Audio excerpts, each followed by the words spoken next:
할렐루야. 우리 곁에 계신 분 인사하겠습니다. 성도님은 행복하신 분입니다.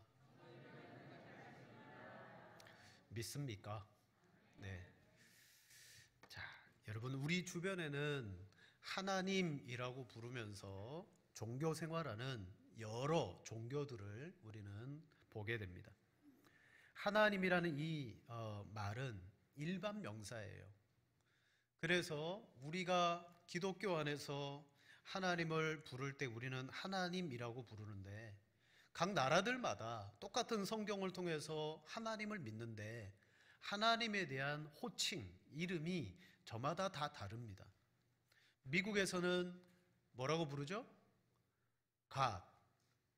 일본에서는 가미사마라고 부르고요. 스페인 말로는 디오스입니다. 냉장고 이름 아니고 디오스라고 불러요. 중국 사람들은 하나님을 상제라고 부릅니다. 상제.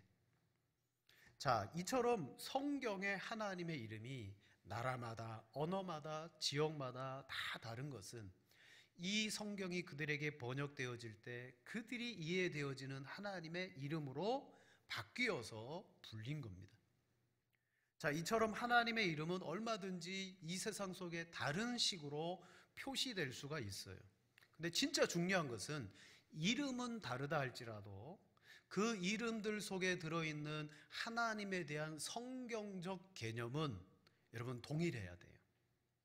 이름은 달라도 상관없지만 이 성경적 개념이 같다면 괜찮습니다. 근데 중요한 것은, 자, 이름은 같은데 우리가 부르는 하나님과 저들이 부르는 하나님의 개념이 달라지면 어떻게 될까요? 다른 하나님이 되는 거예요. 가령 우리 주변에 하나님의 교회라는 단체가 있습니다. 간판이 하나님의 교회예요. 모든 사람들이 볼 때, 야, 여기는 개신교의 한 정통교회구나, 하나님의 교회라고 부르니까 거기에 분명히 하나님이라고 쓰여 있어요. 그런데 엄밀하게 따져보면요, 그들이 우리와 똑같이 하나님이라고 부르고 있지만 그들이 부르는 개념과 우리가 부르는 개념이 완전히 다릅니다.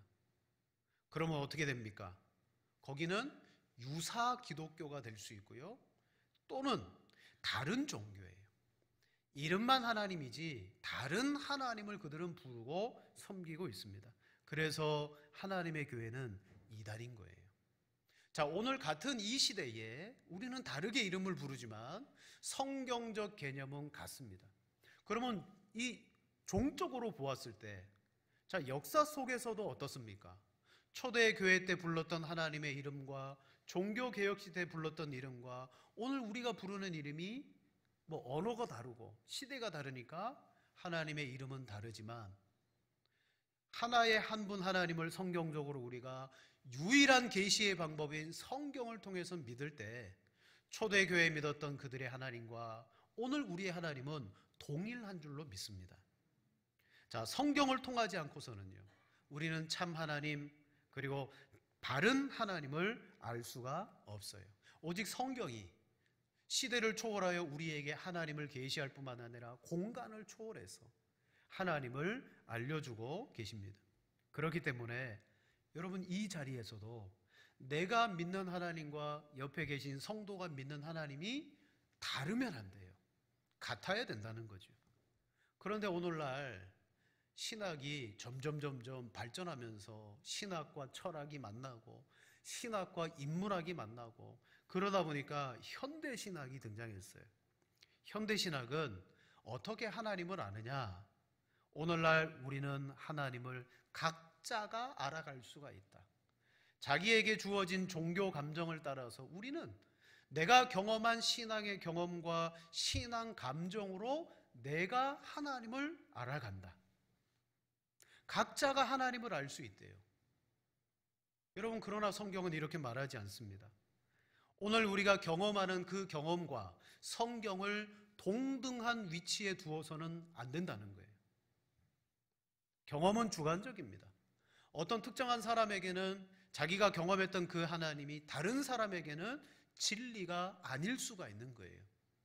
그런 개인적인 신앙 감정, 신앙 경험, 그것으로는 우리는 하나님을 알 수가 없어요. 그래서 성경은 유일하게 하나님을 계시하며 하나님을 아는 여러분 계시의 방편이라고 말씀하고 있습니다.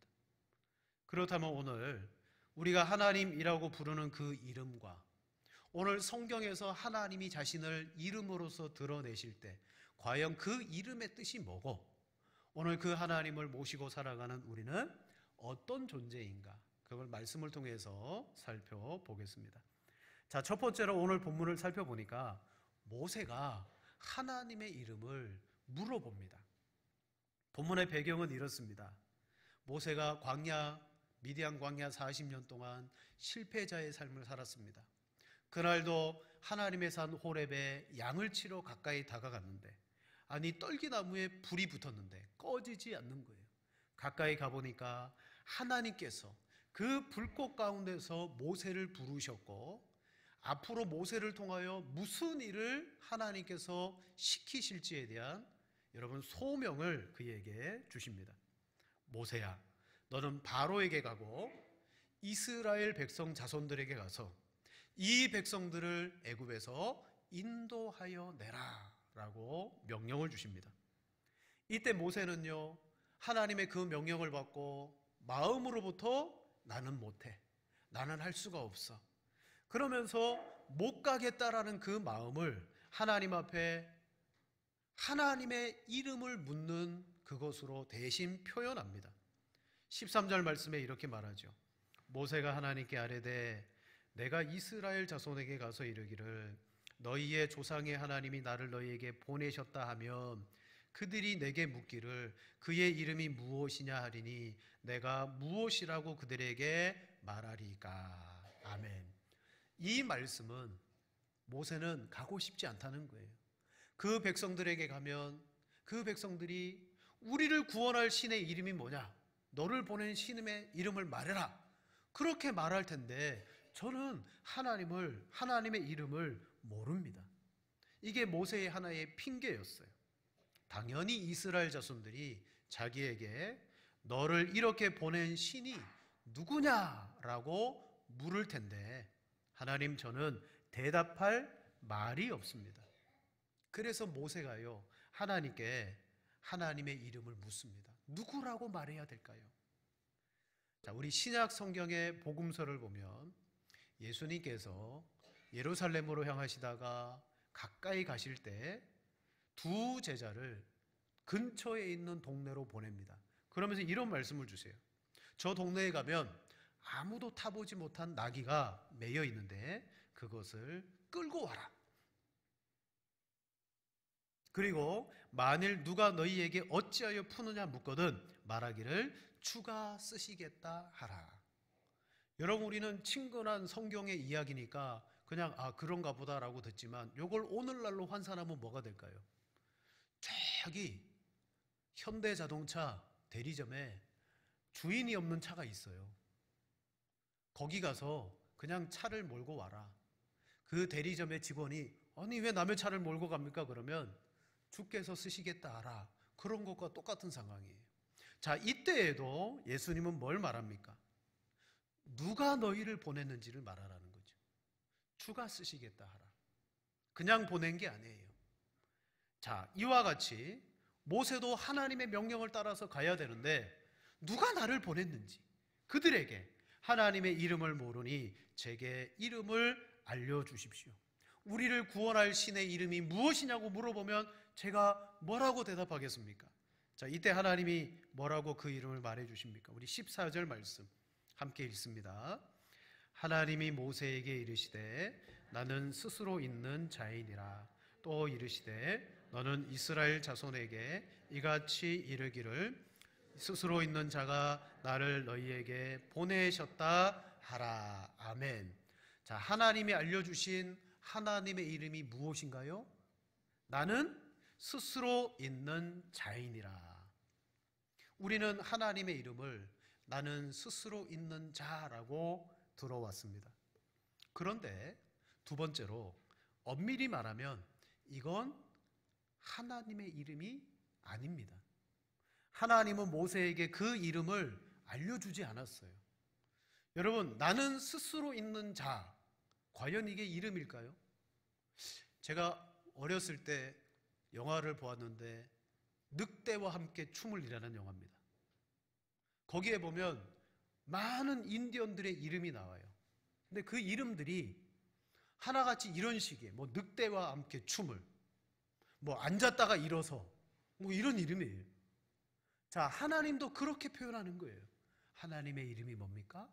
나는 스스로 있는 자이다. 모세는 하나님께 물어봤더니 하나님이 선뜻 이름이라고 가르쳐 주셨어요. 근데 성경을 보면요, 여러 사람들이 하나님을 경험하고 난 다음에 이름을 물어봐요. 근데 그때 하나님은 하나같이 이름을 말해주지 않습니다. 첫 번째로 창세기 말씀을 보면 야곱이 형 에서 때문에 심한 마음의 고생으로 야복 나루에서 머물러 있었을 때, 그때 하나님의 사자 곧 하나님이 야곱에게 와요. 그리고 야곱은 밤새도록 그 하나님과 씨름합니다. 그리고 마지막 하나님이 새벽에 떠나려고 하자 야곱이 말합니다. 당신의 이름을 알려주소서. 당신 누굽니까? 제가 밤새도록 씨름했는데, 저를 축복하고 가시는데, 저와 씨름했는데 당신의 이름이 뭡니까? 그때 하나님이 이렇게 말합니다. 어찌하여 내 이름을 묻느냐 하고 야곱에게 축복한지라. 축복만 해주고 이름은 가르쳐주지 않으시고 가셨어요. 두 번째로 보면 사사기 13장입니다. 삼손의 아버지 마노아가 하나님의 사자로부터 이 집에 아들이 있을 거다. 앞으로 그 아들을 나신인으로 키워라. 그러자 이 마노아가 하나님 만나기를 원했어요. 여호와의 사자를 다시 만나기를 원했어요. 그러다가 진짜 하나님의 사자를 다시 만나게 되었습니다. 그리고 나서 이 속에 있는 궁금증으로 물어봤어요. 마노아가 또 여호와의 사자에게 말하되 당신의 이름이 무엇입니까? 물어봤죠. 이때에도 하나님은 이름을 말해주지 않아요. 그리고 이렇게 말합니다. 여호와의 사자가 그에게 이르되 어찌하여 내 이름을 묻느냐? 내 이름은 기묘자라 하니라. 표현을 보면 하나님이 이름을 가르쳐 준 것 같아요. 내 이름은 기묘자라 하니라. 그런데요, 이걸 해석하면 무슨 뜻이냐면, 기묘자라는 말은 기이하다, 경이롭다, 그런 표현이에요. 다시 말씀드리면 하나님이 이름 말씀해 주지 않으셨어요. 그러면서 하시는 말이 나의 이름은 이해 불가하며 신비한 이름이야, 이러면서 가신 거예요. 하나님의 이름을 알려주지도 않고 하나님의 이름은 우리로서는 이해할 수 없고 신비한 것이다 라고 말해요. 그런데 오늘 본문에 모세가 하나님의 이름을 묻습니다. 나를 보내신 신이 누구인지, 그들에게 무엇이라고 말할까요? 그래, 나는 스스로 있는 자이니라. 그리고 뒤에 또 한 번 말합니다. 스스로 있는 자이다. 여러분, 이 뜻은 이런 뜻입니다. 나는 존재하는 자로 존재한다. 후자의 말씀은 나는 존재한다라는 말이에요. 여러분, 나는 존재한다. 존재하는 자로 존재한다. 여러분, 이게 하나님의 이름이라고 알려주셨는데, 사실 이거 따지고 보면 이건 이름이 아니고 하나님에 대한 자기의 소개예요. 저의 이름은 심재학이잖아요. 이름을 물어보면 심재학입니다 라고 말하는데, 제가 엉뚱하게 대답해요. 나는 너그러운 사람입니다. 이름이 뭡니까? 나는 목사입니다. 여러분, 이건 질문과 대답이 다른 거예요. 하나님은 이름을 물었는데 하나님에 대한 자신의 소개, 나는 스스로 있는 자다라고 말했습니다. 이 말의 뜻은요, 이런 뜻입니다. 나는 나다. 나는 나야. 즉 지금까지 실제해 계셨고 지금도 있는 하나님이야. 나는 있어 라고 모세를 통하여 하나님의 실존에 대해서 말씀해 주신 거예요. 나는 존재한다. 그게 바로 모세에게 준 하나님의 이름의 뜻이에요. 자, 이 세상의 모든 피조물들은 다 이름이 있습니다. 여기 계신 분들 중에 이름 없는 분 한 분도 안 계시죠? 다 이름이 있어요. 현재 이 세상에 존재하는 피조물들에게는 사람들이 거기에 이름을 다 붙였어요. 앞으로 뭔가 새로운 게 만들어지면요, 그것도 사람들은요 이름을 갖다 붙입니다. 근데 이게 언제부터 되었습니까? 하나님이 에덴 동산을 창조하시고 짐승과 새들을 아담에게로 이끌어 가셨어요. 그가 뭘 하나 보셨어요. 자, 우리 성경을 보겠습니다. 창세기 2장 19절 말씀 함께 읽겠습니다. 여호와 하나님이 흙으로 각종 들짐승과 공중의 각종 새를 지으시고 아담이 무엇이라고 부르나 보시려고 그에게 끌고 가서 아담이 각 생물을 부르는 것이 곧 이 이름이 되었더라. 아멘. 생물들이 있었는데 이름들이 하나도 없었어요. 그래서 하나님이 아담에게 그걸 다 끌고 갔더니 하나님이 너 호랑이, 너 사자, 너 뭐 이름을 다 주었어요. 그때부터 어떻게 되었습니까? 이름만 들으면 그 동물이 탁 떠오르고, 아, 그 동물 이런 모양, 이런 특징, 이런 거 이름만 들으면 알게 되었어요. 심지어 어떤 이름까지 지었습니까? 창세기 2장 23절입니다. 아담이 이르되 이는 내 뼈 중에 뼈요 살 중에 살이라. 이것을 남자에게서 취하였은즉 여자라 부르리라 하니라. 여자의 이름까지. 그래서 우리는 여자 그러면 아는 거예요. 뭐만 듣고? 이름만 듣고. 자, 우리가 사는 이 세상의 모든 피조물들은 이름을 갖고 있고 이름 속에 그들의 모든 특징을 어느 정도 우리는 알게 되는 거예요. 이름만 딱 들으면. 자, 제가 여러분에게 하나 이름을 말해 볼게요. 뭐가 생각나시는지. 귤. 뭐가 생각나세요? 제주도에 봤던 그 주렁주렁 달렸던 귤. 또 박스채로 집안에 와가지고 탁 펼쳤더니 수북히 들어있는 귤. 귤 그러면 누런 귤이 떠오르죠. 이름만 딱 들었는데, 그런데 귤 그랬는데 털이 복실복실하고 다리가 있고 꼬리가 살랑살랑, 여러분 그런 게 생각되어집니까? 아니잖아요. 우리는 이름만으로 만물을 알 수 있게 되었어요. 자, 이름으로 만물을 알 수 있게 되었어요. 그러면 하나님은 어떨까요?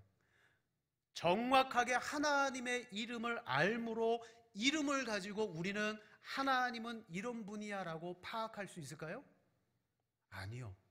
이름으로 우리는 만물은 파악할 수 있지만 이름으로 하나님은 파악할 수가 없습니다.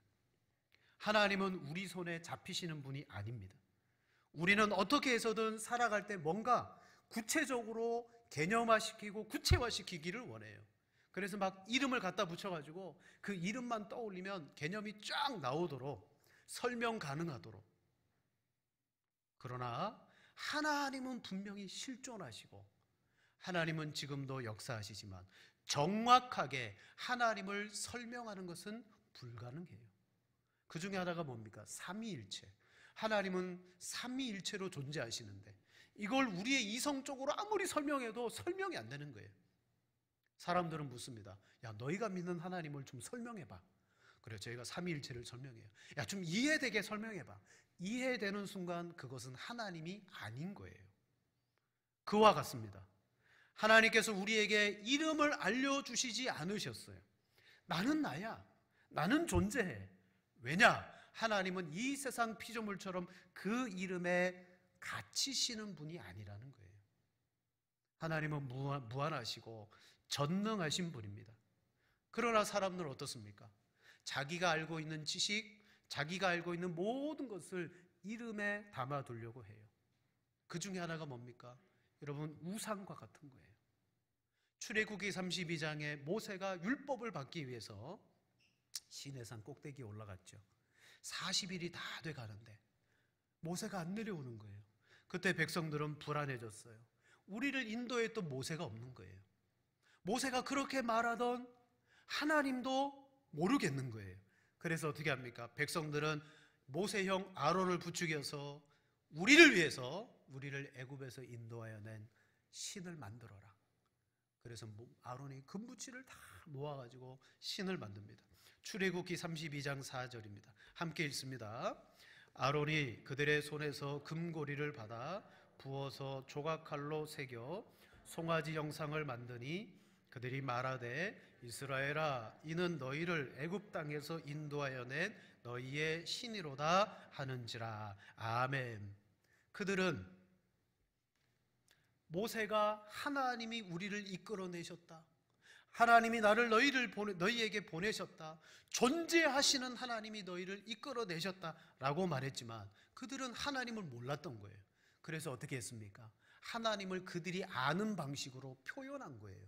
그게 애굽에서 보았던 신의 모양으로 금송아지를 만들고 거기에 이름을 부여한 거예요. 이게 너희를 애굽에서 인도해낸 신이다. 그때부터 그들은요, 그게 하나님인 줄 알고 믿고 섬기는 거예요. 이름뿐만 아니라 어떤 모양으로 사람은요, 끊임없이 하나님을 구체화하고 실체화하고 우리가 알기 쉬운 개념으로 만들어가기를 원하는데 하나님은 절대 그런 분이 아니시다. 마지막 세 번째로, 그럼에도 하나님은 어떤 분이냐? 실제하시며 우리로 하여금 하나님을 알게 하시는 분이십니다. 모세에게 나는 존재한다라고 말씀하신 다음에 그걸로 끝내지 아니하시고 이 백성들에게 내가 어떤 하나님인가를 한 번 더 부연적으로 설명합니다. 그게 15절이에요.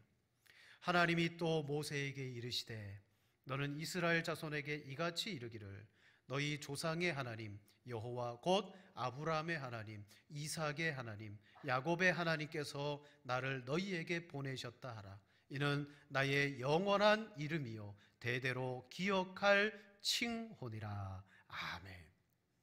스스로 존재하시는 하나님이 어떤 분이셨는가? 아하, 이분은 우리 조상의 아브라함 때의 하나님, 이삭의 때의 하나님, 야곱의 때의 하나님, 우리 조상들과 우리와 언약을 맺으신 그 하나님이구나. 창세기 17장 17절에 내가 내 언약을 너와 및 내 대대 후손 사이에 세워 영원한 언약을 삼고 너와 내 후손의 하나님이 되리라. 아멘. 모세를 통해서 그들이 들었어요. 존재하시는 하나님이 나를 보내셨어. 그런데 이 백성들이 그게 무슨 말이야? 존재하시는 신이 보냈다고? 신은 많은데? 다 존재하는데? 아니야. 그 하나님은 아브라함과 이삭과 야곱과 그들과 언약을 맺음으로 우리와 언약을 맺은 그 하나님이야. 그렇구나. 하나님은 우리 조상들과 관계를 맺으셨고 언약을 맺으셨구나. 그때부터 우리를 친히 인도하시고 구원하시고 그리고 이끄시는 분이셨구나. 그분의 말씀을 따라서 가는 것이 구원이구나. 여러분, 스스로 있는 자니라라는 이 말씀은 하나님의 실존에 대해서 말하는 거예요. 이름이 아닙니다. 그래서 우리가 하나님을 잘 모르기 때문에 신앙의 그 조상들과 맺었던 사건들을 불러일으키며 그때 하나님이 나야. 이제 내가 너희와 함께 할 거야. 여러분, 이름이라는 것은요, 내가 나를 부르기 위해서 지어진 것이 아닙니다. 여러분 평생 살면서 여러분의 이름을 몇 번 불러봤습니까? 우리는 내 이름 안 불러요. 누가 내 이름을 부릅니까? 항상 다른 사람이 내 이름을 부르게 돼 있어요. 타인이 불러주도록 이름을 지은 거예요. 왜냐? 그 이름 속에는 우리 자신이 축소되어 들어 있습니다. 가령 어떤 사람이 나의 이름을 부를 때는요, 그 사람은 나에 대한 이름 속에 이미지가 떠오르고요, 나에 대한 감정도 갖게 되고요, 나와 함께했던 경험도 그 이름 속에 기억나요. 이름이 그런 거예요. 자, 텔레비전에서 엄청난 사건이 벌어졌습니다. 연일 뉴스에 최근에 일본의 전 수상이 돌아가셨죠. 비극적 사건으로. 우리는 그 아베 수상의 이름을 딱 들으면 여러분 마음속에 그분에 대한 생각이 딱 있잖아요. 여러분 그분 만나보셨어요? 그분과 차를 한잔 마셔본 적이 있나요? 없어요. 우리는 그냥 텔레비전에서 봤어요. 보고 이름만 들었어요. 근데 그 이름을 들으면서 그 사람에 대한 이미지, 그에 대한 정보, 그에 대한 감정, 그 속에 다 들어있잖아요. 마찬가지로 하나님은 무엇이라고 우리가 그 이름을 불러서 그 하나님이 어떤 분이고 정확하게 어떤 모습인지 그것을 국한시킬 수가 없다는 거죠. 자, 구약의 하나님은 그런 하나님이셨어요. 우리에게 나타나셔서 역사하시고 언약하시지만, 실존하시지만 우리로 하여금 멀리 계셔서 계시기는 한데 잘 모르겠는 거예요. 근데 그 하나님께서 어떻게 하셨습니까? 이제 신약에 와서는요, 우리에게 친히 낮아지시면서 이게 내 이름이야, 너희는 이 이름을 불러, 이 이름을 부르는 사람은 구원을 받을 거야, 이 이름을 통하여서 너희는 나를 확신하게 될 거고 너희는 두렵지 않을 거야, 이 이름을 부르도록 실존하시는 그 하나님의 이름을 주셨어요. 두 가지의 이름이에요. 첫째는 예수라는 이름입니다. 두 번째는 임마누엘이라는 이름입니다. 그토록 이름을 알려주시지 않았던 하나님이 신약에 와서 독생자 아들을 보내어 주시면서 예수라고 해라, 예수라고 불러라, 임마누엘이라고 불러라, 그게 하나님의 이름이야. 하나님은 우리로 하여금 파악할 수 없도록 하셨는데, 우리를 구원하시기 위해서 자기 자신을 낮추시고 뭐까지 하셨느냐면 이름까지 주셨어요. 보겠습니다. 마태복음 1장 21절 같이 읽겠습니다. 아들을 낳으리니 이름을 예수라 하라. 이는 그가 자기 백성을 그들의 죄에서 구원할 자이심이라 하니라. 아멘. 예수님을 보내어 주실 때 아들을 낳을 거다, 그 이름을 예수라고 해라. 이름의 뜻이 뭡니까? 자기 백성을 그들의 죄에서 구원할 자이심이라. 여러분, 이 예수라는 이름이 하나님이 어떤 분인가를 보여주는 거예요. 하나님은 자기 백성을 구원해 내시는 분이시다. 예수라는 이름 속에 끊임없이 우리로 하여금 하나님은 우리를 구원하시는 분이야, 하나님은 구원이야. 바로 구원의 하나님을 부르도록 하셨고, 23절 말씀도 같이 봅니다. 보라, 처녀가 잉태하여 아들을 낳을 것이요 그의 이름을 임마누엘이라 하리라 하셨으니, 이를 번역한즉 하나님이 우리와 함께 계시다 함이라. 아멘. 이름으로서는 감추어 주셨던 하나님이 그 아들을 통하여 그래, 나는 이런 하나님이야 라고 보여주신 또 하나의 이름이 임마누엘이에요. 하나님이 우리와 함께 계시다. 여러분, 하나님은 우리가 결코 이름으로서 파악할 수 없는 분이에요. 감히 이름만 들어서 하나님은 이런 분이야 라고 단정 지을 수 없는 분입니다. 그런데 그 하나님이 뭐 하셨습니까? 우리에게 알려주시고 하나님을 우리에게 알게 하시도록 친히 인간으로 낮아지신 다음에 이름까지 부르도록 주셨어요. 예수라, 임마누엘이라. 성경은 말합니다. 누구든지 주의 이름을 부르는 자는 무엇을 받으리라? 구원을 받으리라. 여러분, 예수님의 이름을 부를 때 구원을 받는 이유가 뭡니까? 그 이름이 하나님이시고 그 이름을 통하여 친히 구원하시겠다라고 하나님의 사역을 그 안에 넣으셨어요. 임마누엘로 말미암아 우리가 평안한 이유가 뭡니까? 임마누엘, 그 이름 자체가 하나님이 나와 함께 하시다라는 하나님의 임재를 상징하는 거예요. 그래서 우리가 그 이름을 부를 때 두렵지 않고 담대한 것입니다. 여러분, 이 우리 두 이름을 부르고 이 이름만 믿고 의지하며 나아가도 여러분 구원을 받고 평생 하나님의 이름 안에서 평안을 누리게 될 줄로 믿습니다. 자, 하나님께서 실존하셔요. 나는 나야, 나는 존재해 있어. 감히 우리가 하나님을 파악하고 알 수 없어요. 그런데 어떻게 하셨습니까?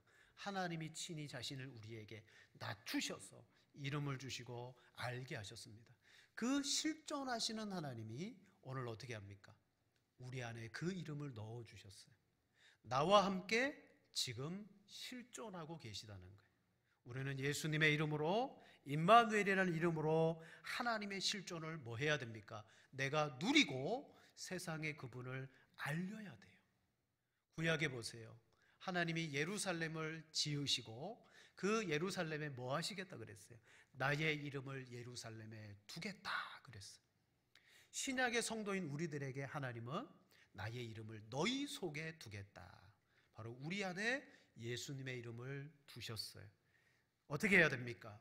우리는 하나님의 실존을 모세와 같이, 모세가 이스라엘 자손들에게 가서 그 하나님이 나를 보냈다, 언약의 하나님이시다, 우리는 세상에 나아가서 당신을 구원하실 하나님이 나를 보냈습니다, 당신과 영원토록 함께 하실 하나님이 나를 보냈습니다. 그 하나님을 전파할 뿐만 아니라 실존하시는 하나님을 나타내는 길이 뭡니까? 너희의 착한 행실로 하나님께 영광을 돌리라. 여러분, 진정한 신앙의 삶으로 하나님이 지금도 살아 역사하심을 나타내고 증거할 수 있는 여러분들이 되어져야 될 줄로 믿습니다. 그런 성도, 그런 하나님을 믿고 의지하는 여러분들 되시기를 축복합니다.